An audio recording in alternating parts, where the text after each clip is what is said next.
Question number 211 हमारा क्या कह रहा है, ग्रीन कलर ले लेते हैं। The population of bears in a city has been growing at the 3% every year.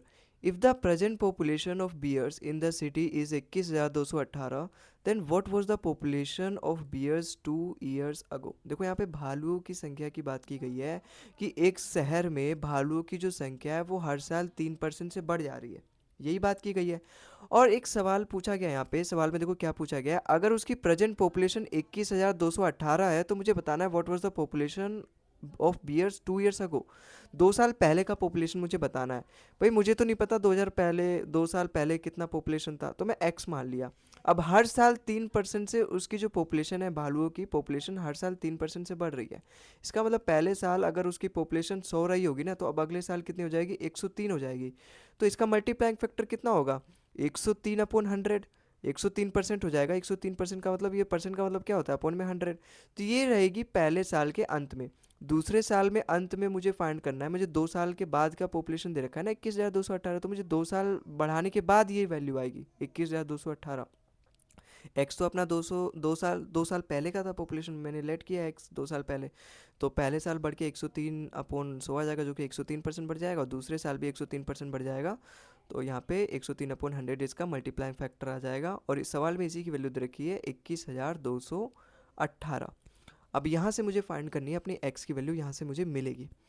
देखो दो तरीके हैं, दो तरीके मैं आपको सोचना बताऊंगा। दो तरीके से अगर आप ये दोनों तरीके सीख लोगे ना, तो आपको केवल इसी सवाल में काम नहीं आएगा, आगे के जितने भी सवाल आपको इस तरीके से मिलेंगे ना, तो आप बिना सॉल्व किए सवाल का आंसर आपको मिल जाएगा। देखो यहाँ पे क्या है, एक्स की मैं 103/100 से मल्टीप्लाई कर रहा हूँ, तो ये इतना प्यारा सा नंबर मिल रहा है। प्यारा सा नंबर है नहीं ये प्यारा सा नंबर, लेकिन प्यारा नंबर इसे क्यों बोल रहा हूँ, क्योंकि डेसिमल में नहीं आ रहा। इसका मतलब मेरी x की कुछ ऐसी वैल्यू यहाँ पे आनी चाहिए जिससे ये दोनों जीरो मेरे गायब हो जाएंगे, दोनों 100 की जीरो, दोनों जीरो आपस में वहाँ कट जाने चाहिए। और अगर मैं ऑप्शन में नज़र मारूँ ना, तो एक ही ऑप्शन है 20,000, यहाँ पे तो दोनों जीरो है, ये दोनों जीरो कट जाएगा, और यहाँ पे दो ही बचेगा केवल। और मैं यहाँ से यूनिट डिजिट भी चेक कर सकता हूँ, 3 3 या 9, 9 2 जो 18, लास्ट में देखो 8 ही आ रहा है, तो एक ही ऑप्शन मेरे यहाँ पे डी करेक्ट हो जाएगा। और ये तो रहा मेरा पहला तरीका ऑप्शन से। दूसरा तरीका मेरा क्या है, दूसरा तरीका मैं यहाँ पे ये बताना चाहता था, यूनिट डिजिट चेक कर लो। यहाँ पे 3 3 या 9 है, ये तो 100 और 100 जाके यहाँ पे सिंपली मल्टीप्लाई हो जाएगा ना, 100 का स्क्वायर मल्टीप्लाई हो जाएगा यहाँ पे। लेकिन ये 3 3 या 9 है, 9 से मुझे यहाँ पे 8 पे जाना है। भाई ये 103 × 103 जाके यहाँ पे नीचे डिवाइड ही तो करेगा, यहाँ पे कुछ और थोड़ा ना करेगा, यहाँ पे मल्टीप्लाई थोड़ा ना, वो डिवाइड ही करेगा। अब 3 3 या 9, 9 से मुझे 8 पे जाना है, तो एक ही बार में जाता हूँ 2 बार में, यहाँ से एक्स की वैल्यू मुझे मिल जाएगी 2 है, और यहाँ 100 का स्क्वायर मतलब 4 जीरो, तो 4 जीरो एज इट इज़ लग जाएगा, मुझे सॉल्व करने की जरूरत ही नहीं है, डाटा इस तरीके से मेरा सेट है। तो एक्स की वैल्यू कितनी आ जाएगी, 20,000। इसका मतलब जो भालू की पॉपुलेशन थी 2 साल पहले, वो कितनी थी, 20,000 पॉपुलेशन थी, जो कि हर साल 3-3% बढ़ने के बाद 2 साल बाद उनकी जो पॉपुलेशन है कितनी हो गई, 21,218। ठीक है, तो आई होप आपको समझ में आया होगा ये सवाल। अगले सवाल पे चलते हैं। Manish bought an air conditioner for rupees 46,875. Its value is depreciating at the rate of 8% yearly. What will be the price of the air conditioner after 3 year? देखो सवाल को समझो, मनीष जो है वो एसी खरीद के लाता है 46,875 रुपये में। उसकी जो वैल्यू है ना, वो हर साल 8% से घट जा रही है। भाई कोई जब एसी हो गया, कार हो गया, गाड़ी हो गया, घोड़ा हो गया, ये सभी एक डेफिशिएंट एसेट्स होते हैं, मतलब इनकी जो वैल्यू होती है ना, बढ़ती नहीं है। जैसे गोल्ड हो गया, उसकी प्राइस हमेशा बढ़ती रहती है, बढ़ती रहती है। बिटकॉइंस हो गए, शेयर्स हो गए, इनकी प्राइस बढ़ती है, घटती है। लेकिन ये एसी हो गए, कार हो गए, ये सारी चीज़ें, इनकी जो प्राइस है वो हमेशा घटती रहती है, समय के साथ पुरानी होती जाती है, तो उनकी वैल्यू घटती जाती है। तो मनीष जो है वो 46,875 का एसी खरीद के लेकर आया, जिसकी जो प्राइस है वो हर साल 8% से बढ़ घट जा रही है, 8% से घट जा रही है। तो मुझे बताना है 3 साल बाद उसकी प्राइस कितनी हुई, क्या यार मतलब जीभ लड़खड़ा रहा है हर साल उसकी पॉपुलेशन 8% से घट जा रही है, तो मुझे 3 साल बाद की पॉपुलेशन बतानी है। देखो हर साल 8% से घट जा रही है, 8% की फ्रैक्शन वैल्यू कितनी होगी, 2/25। इसका मतलब पहले अगर उसका प्राइस 25 रहा होगा, तो अब 2 घट के 23 हो जाएगा, तो यही इसका मल्टीप्लाइंग फैक्टर होगा। पहले साल के अंत में उसका प्राइस कितना हो जाएगा, उसका 23/25 गुना। यही ऐसे निकालते हैं जब भी इस तरीके से आपको सवाल दिया रहे हैं, आफ्टर 3 ईयर, आफ्टर 2 ईयर, तो मल्टीप्लाइंग फैक्टर जो कि रेशो से हम निकालते हैं, वो करना हमें मल्टीप्लाइंग फैक्टर से करना बहुत आसान होता है सवाल को। तो यहाँ पे 8% घटाने का मतलब माइनस का 2/25, इसका मतलब अगर पहले 25 था प्राइस उसका तो अब उसका 23 हो जाएगा। ये तो रहा पहले साल का। मुझे आफ्टर 3 ईयर बताना है, तो मैं इसी की 3 बार मल्टीप्लाई कर दूंगा तो मुझे थर्ड ईयर के अंत तक पता चल जाएगा। तो 23 × 25 एक बार और कर दो, यहाँ पे 23 × 25 आ जाएगा। अब ये इसकी जो भी वैल्यू आएगी ना वो हमारे सवाल का आंसर होगा, क्योंकि इसका मतलब यही है 46,875 अगर किसी चीज़ का प्राइस है तो उसका पहले साल 8% घटाया, फिर अगले साल भी उसका 8% घट गया, फिर अगले साल भी उसका 8% घट गया, मतलब 3 साल तक उसकी 8% घटने के बाद उसकी वैल्यू क्या होगी, इसका जो आएगा सॉल्व करके वो मुझे यहाँ पे पता चल जाएगा। अब देखो यहाँ पे कैसे सॉल्व करूँ, है ना, कोई हिंट मिल रहा है? देखो 25 का क्यूब कितना होता है? 25 का क्यूब होता है 15,625। देखो ये जो मेन मेन होते हैं 10, 15, 20, 25, 35, इनका क्यूब और स्क्वायर आपको याद होना ही चाहिए। लगभग 50 तक तो याद होने ही चाहिए, 50 तक तो स्क्वायर ही पूरा याद होना चाहिए। और फिर ये मेन मेन जो होते हैं ना इनका स्क्वायर क्यूब ये पूरा याद होना ही चाहिए, क्योंकि ये मेन मेन है, आपको बहुत काम आएगा। तो 25 का क्यूब कितना होता है? 15,625, और 25 का स्क्वायर होता है 625। तो देखो यहाँ पे तो 25 का क्यूब आएगा 15,625। अब 15,000 से अगर मैं मोटा मोटा बात करूँ 46 पे पहुँचना है तो मैं लगभग 3 गुना करूँगा। भाई 15 या 45 बचा कितना? 1875। 1875 को ये 625 संभाल लेगा, अपना छोटा पैकेट बड़ा धमाका। तो 15 से कुल मिला के ये 3 बार में चला गया। और अब मुझे यहाँ पे सॉल्व करना पड़ेगा मल्टीप्लाई। देखो ऑप्शन देखो कि सारे ऑप्शन के जो यूनिट डिजिट है अलग अलग है, तो मैं यूनिट डिजिट चेक कर सकता हूँ। यूनिट डिजिट कैसे चेक करते हैं? जो लास्ट वाला डिजिट होता है ना उसके आपस में मल्टीप्लाई करो, उसका जो यूनिट डिजिट आता है वो यूनिट डिजिट होता है हमारे पूरा मल्टीप्लाइड का। जैसे 3 3 9, 9 आया अभी यूनिट डिजिट, 9 3 27, अब 7 आ गया यूनिट डिजिट, 7 3 21, अब 1 आ गया। आगे कुछ भी है मल्टीप्लाई करके लेकिन लास्ट में 1 आएगा। और एक ही ऑप्शन में मेरा एक ऐसा है, ऑप्शन नंबर सी, 36,501, एक ही ऑप्शन है जिसमें यूनिट डिजिट 1 है, तो यही वाला मेरा करेक्ट हो जाएगा।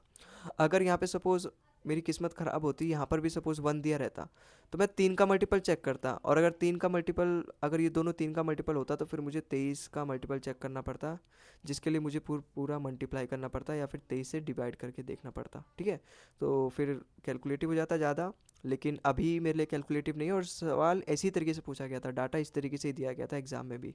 तो यहाँ पे अपना ऑप्शन नंबर सी इसका बिल्कुल करेक्ट हो जाएगा। अगला सवाल अपना देखो यहाँ पे क्या कह रहा है। In an election between two candidate, one who get 64% of the votes polled is elected by majority of 4340 vote, then what is the total number of votes polled. मतलब यहाँ पे क्या बोला? देखो वैसा तामझाम नहीं है कि 100% वोट लोगों ने किया, उसमें से 10% लोगों ने तो वोट कास्ट ही नहीं किया, केवल 90% लोगों ने वोट दिया। अब उस 90% में से भी केवल 10% लोगों का वोट जो है इनवैलिड हो गया, तो केवल उसका 90% ही यहाँ पे ये वाला तामझाम दे ही नहीं रखा है। यहाँ पे सिंपल बोल रखा है, दो कैंडिडेट के बीच में चुनाव होता है जिसमें से एक को 64% मिलता है, तो और वो 4340 वोटों से जीत जाता है, तो मुझे टोटल नंबर ऑफ वोट्स बताना है। भाई जाहिर सी बात है 100% टोटल नंबर ऑफ वोटर्स रहेंगे। अगर एक को 64% मिल जाता है तो दूसरे को कितना मिलेगा? अपना 36%। और यही बोला गया है जो जिसको 64% मिला है ना वो इलेक्ट हो गया है बाय द मेजोरिटी ऑफ 4340। इसका मतलब वो जो 64% वाला कैंडिडेट है वो 36% वाले कैंडिडेट से 4340 वोट ज़्यादा लेकर आया है, इसका मतलब यही होता है। और ऐसे परसेंट में कितना ज़्यादा लेकर आया? 14 में से 6 गया 8, और 5 में से 3 गया 2, 28% की। इसका मतलब ये 28% की वैल्यू है। और मुझे पूछ रखा है इसने what is the total number of votes polled, मतलब 100% की वैल्यू इसने मुझसे पूछ रखी है। देखो 28 से मैं इसको डिवाइड कर सकता हूँ तो मुझे 1% की वैल्यू मिल जाएगी। 28 से कम 28, कितना बचा यहाँ पे? 2, और यहाँ पे 15, 154, और यहाँ पे 0। अब कितने बार में जाएगा? 28 पंजे 140, जब मैं इसमें से 140 घटाऊंगा तो कितना आएगा? यहाँ पे 140 फिर से आ जाएगा। 28 पंजे 140, इसका मतलब 1% की वैल्यू कितनी है? 155। 100% की वैल्यू फाइंड करने के लिए 100 से मल्टीप्लाई कर दो, इसकी भी 100 से मल्टीप्लाई कर दो, कितना आएगा? 15,500। ऑप्शन नंबर ए इसका बिल्कुल करेक्ट आ जाएगा। ठीक है, तो आई होप आपको समझ में आया होगा ये सवाल। अगले सवाल पे चलते हैं। The population of a town is increasing at 5% per annum, what will be the population of the town after 2 years if the present population is 16,000? Very very easy, population का सबसे बेसिक सवाल है। यहाँ पे क्या बोला है?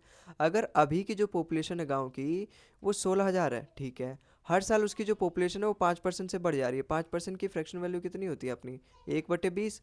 और यहाँ पे हर साल बढ़ रही है तो प्लस लगाऊंगा, इसका मतलब प्लस। इसका मतलब पहले अगर इसका 20 रहा होगा तो अब वो 21 हो जाएगा। तो ये तो मेरे को पता चल गया पहले साल कितनी उसकी पॉपुलेशन बढ़ेगी अंत तक। दूसरे साल मुझे 2 साल के बाद की पॉपुलेशन बतानी है, तो मैं एक बार इसकी फिर से 21/20 से मल्टीप्लाई कर दूंगा, जो कि अपना मल्टीप्लाइंग फैक्टर होता है अगर 5% बढ़ रहा है तो। ठीक है, अब मैं इसको सॉल्व करूँगा तो मुझे पता चल जाएगा उस गांव की पॉपुलेशन, उस शहर की पॉपुलेशन 5-5% अगर हर साल बढ़ रहा है तो 2 साल बाद कितनी बढ़ेगी। देखो डबल जीरो से डबल जीरो कट जाएगा बिल्कुल, और ये 2 2 जा 4, 4 से ऐसे कट जाएगा। आप ऐसे भी काट सकते थे, 20 × 20 400, 400 से 16,000 जाएगा 40 बार में। और अगर मैं यूनिट डिजिट मैच करूँ, देखो जीरो तो आना ही आना है और सब में ऑप्शन में जीरो है तो जीरो तो आएगा ही आएगा। मैं यूनिट डिजिट मैच कर लेता हूँ, 4 × 1 और 1 × 4 मतलब 4। आगे भले ही कितना भी भयानक नंबर आए, लास्ट में 40 ही आने वाला है और एक ही ऑप्शन में, ऑप्शन नंबर डी मेरा यहाँ पे बिल्कुल करेक्ट हो जाएगा। ठीक है, तो भगवान का लाख लाख शुक्र है, ऑप्शन मेरा इस तरीके से दे रखा है कि बिना सॉल्व किए ही हो गया। और अगर चलो यहाँ पर भी देखो, अगर यहाँ पर भी 60 की जगह 40 होता तो आप तो फंस जाते, फिर आप कैसे करते। देखो एक्चुअली ये जो यहाँ पे हमारा करेक्ट आंसर होगा वो 40 × 21 × 21 ही है। इसका मतलब अगर ये जो भी आएगा उसको मैं 21 से डिवाइड करूँ तो पूरा डिवाइड हो जाना चाहिए ना, क्योंकि 21 उसका एक तरीके से फैक्टर है, पूरा डिवाइड हो जाना चाहिए 21, क्योंकि उसका फैक्टर है ना। 21 का मल्टीप्लाई करने के बाद वो नंबर आया, इसका मतलब 21 से मल्टीप्लाई हो जाना चाहिए। अब 21 में छुपा होता है 3 और 7, तो मैं 3 और 7 का डिविजिबिलिटी रूल चेक कर सकता हूँ, और अगर ये दोनों सेटिस्फाई करेगा जोन सा भी ऑप्शन, वो मेरा यहाँ पे बिल्कुल करेक्ट हो जाएगा। तो ऑप्शन नंबर डी यहाँ पे मेरा यहाँ पे फॉलो करेगा, और ऑप्शन नंबर डी ही इसका बिल्कुल करेक्ट आंसर है। यहाँ तो मुझे ऐसे ही मिल गया, ये सब मुझे यहाँ पे चेक करने की ज़रूरत ही नहीं मिला। ये तो मैं आपको तब बता रहा हूँ, अगर ये काम नहीं करता दोनों ऑप्शन में, अगर लास्ट में 40 होता तो आप ये करके चेक कर सकते थे। ठीक है, आपको पूरा सॉल्व करने की कभी भी जरूरत नहीं पड़ती है। ज़्यादातर क्वेश्चन में 99% क्वेश्चन में वहाँ पे आप यूनिट डिजिट डिविजिबिलिटी रूल करके चेक कर सकते हो। अगर एग्जामिनर ज़्यादा ही धूर्ता ही दिखाने लगे तो वहाँ पे आपको फिर करना पड़ेगा मल्टीप्लाई करके। अगर आपकी किस्मत अच्छी नहीं है, शिफ्ट आपका हार्डेस्ट है, तो वहाँ पे एग्जामिनर आपसे डिमांड करता है कि आप पूरा मल्टीप्लाई करके आंसर को निकालो। अगला सवाल देखो हमारा क्या कह रहा है। In an election between two candidates, the candidate getting 70% of the votes polled is elected by a majority of 16,000. The number of votes polled in the favor of winning candidate. ये भी बहुत इजी सवाल है election का, even मैं कहूँ तो सबसे बेसिक टाइप वाला सवाल है ये। यहाँ पे ये बोला गया है अगर एक कैंडिडेट को 70% मिला है और वो 16,000 वोटों से जीत गया है ना, मेजोरिटी ऑफ 16,000, इसका मतलब दूसरे वाले कैंडिडेट से वो 16,000 वोट ज़्यादा लेकर आए। भाई अगर इसको 70% वोट मिला है तो दूसरे को जाहिर सी बात है 30% वोट मिलेगा, टोटल जो वोट था उसका 30% मिलेगा।